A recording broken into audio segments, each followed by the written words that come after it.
reports out of Nigeria suggest that the President Goodluck Jonathan will send a constitutional amendment bill to Parliament. It's aimed at changing the presidential tenure to a longer single term. Joining us now from Lagos, familiar face and commentator Opeyemi Agbaje, CEO of Resource and Trust. Opeyemi, always great to have you.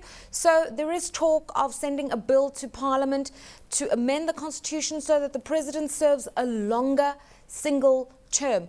Do you have any details? Well, what we hear is that the President proposes to increase the terms for governors and the President to perhaps 6 or 7 years, and they would be constitutionally barred from going for a second term after that.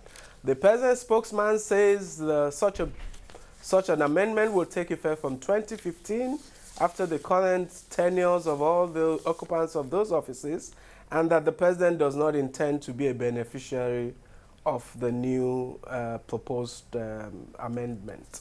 That's all we know for now. What do you make of the sanity of the proposal? Because the argument is, a country as vast as Nigeria, with so many pressing social and developmental issues, 4 years in power is just insufficient. Well, frankly, I don't support the logic behind the proposed amendment. First of all, I find it a bit bewildering that this would be the first initiative of the President having taken office in terms of legislative agenda.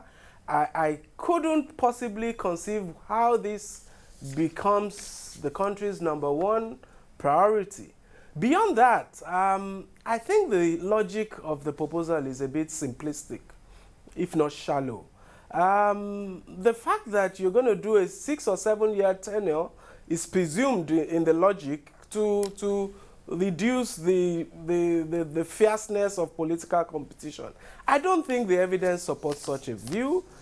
We had very fierce and very violent or tumultuous governorship elections in the last election, even though the incumbents were not running. Several incumbents, usually have a successor in mind who they want to get into office by all means.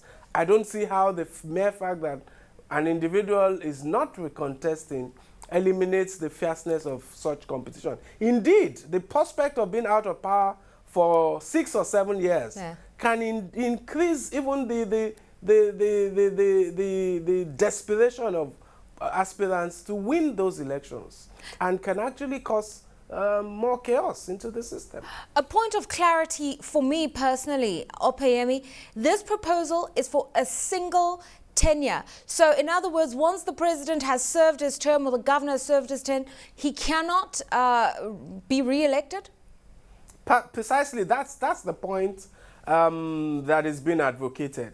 The view being that it is the desperation to be re-elected that makes people, makes elections violent, distracts governors from governing and all of that. But the point I make is that the governor will still be interested in succession. The President will still be interested in succession. The elections will still be fierce. If a sitting President or governor, in 2007, for God's sake, Obasanjo was not a candidate, but he wanted Lerato as President. And the elections were the worst we had in the history of this country. So that logic is faulty in my view. Right. And beyond that, I wonder the consequences to our people if we do elect a bad president or governor. That means we're stuck with him for 6 or 7 years. Okay, let's look at it from another perspective. And for me, it's the efficiency of governance. Let's take all the political machinations out of it. If you take an example of Rwanda, and I accept that is not the most democratic of countries in Africa, but if you look at how the economy has transformed, how society has evolved, how social benefits have accrued to the people through a longer tenure presidency, it does give the administration a bit more time to see the implementation of key programs. If the point is this: if you elect a good president, I think it's just that Rwanda had Paul Kagame, who is a good leader and who has a vision and who wants to do good things. Now the point is, if you elect a good leader, in my view, he'll be re-elected for a second term.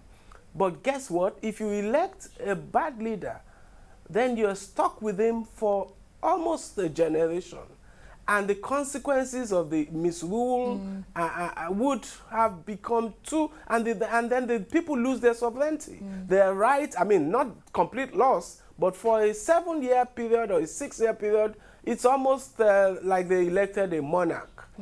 I think the examples for Nigeria are better democracies. I mean, if it's good enough in the US, in Ghana, in South Africa, in those economies in which there's checks and balances. Quite frankly, for all the development in Rwanda, we know that essentially it's not yet a democracy. Yeah. So I would rather that we stick to a 4-year renewable term, given the conditions in Nigeria. All right. Now, what's the indication by way of how parliamentarians and the Senate would debate and treat this issue?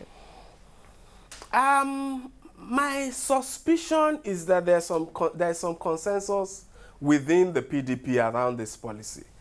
I believe the president will not be pushing this if he didn't feel that there was sufficient support within his party to push it. I believe, however, that civil society, and I urge civil society to oppose it. I will personally oppose it, and I think many Nigerians will oppose it, because for me, it does not fall anywhere near the priorities of this government. We have needs for constitutional amendments, for the federal system, for fiscal issues, for revenue issues, for the structure of the country, issues that would deepen democracy. I just could not conceive how extending the terms of presidents and governors would be number one on that list of legislative priorities. All right. Thanks so much for your views there, Opeyemi Agbaje.